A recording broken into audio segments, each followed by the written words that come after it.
we have the breakwall, where the river exits into the ocean, and it's a very swirly type of area, isn't it? And you often see dolphins in that area. The little surfies, they seem to be teenage boys mainly who congregate in that particular area just off the breakwall at the northern end of Town Beach. Are they taking a big chance surfing there? Because to me it always seems like, wow, that's not a particular area I'd want to be in, particularly at sunset, which is when they love to get down there after school. That's right, Tim. Yeah, particularly a lot of the younger guys are on bodyboards, and they do mainly concentrate around the northern end of the breakwall, both on the low and the high tide, because you get the movement of the water coming out of the river does create a natural wave break itself, with the swell moving in against the tide running out.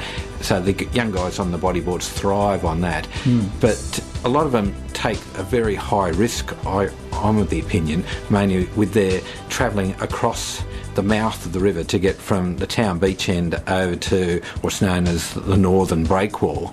And the shape of a bodyboard in a lot of ways is very similar to a turtle or a type of fish that's in the water, with the movement of their kicking of their legs and their arms splashing around and just having a flat bodyboard underneath them. And flippers. And flippers, yes. It's, that, I think, would attract sharks, particularly early in the morning or late in the afternoon. So there hasn't been any attacks, thank goodness, but it might be eventually one may happen, particularly at this time with the murky water and that. So I think these young guys have to really be careful not to go over there at those times. And like you say, in murky waters in particular, but also just after rains, because often in Port Macquarie, obviously, we get heavy rains, and I go down there.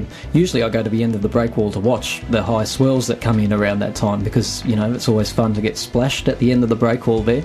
And I'm just always amazed. That's the worst possible time, I thought, to surf. And there they are in their dozen. It must be great surfing, is it? Is it really good conditions for surf? Well, particularly for bodyboards, it definitely is. Because as I was saying, you get the movement of the flow coming out of the river. Yep.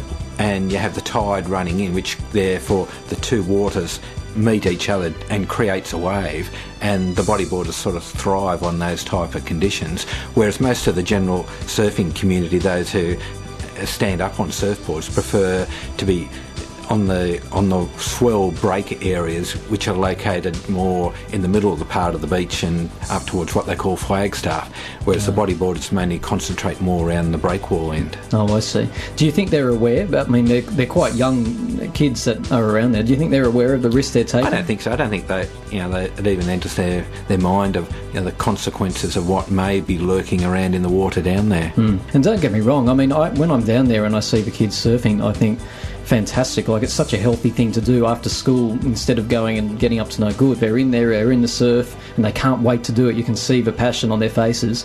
I don't think sharks are a thing that surfers even think about. That they know that we're in out there surfing in sharks' actual waters, and they're just part of the natural environment of the area that part of our sport and we enjoy. So it's a thing you just know that they're out there, but the risk, I think, is extremely low.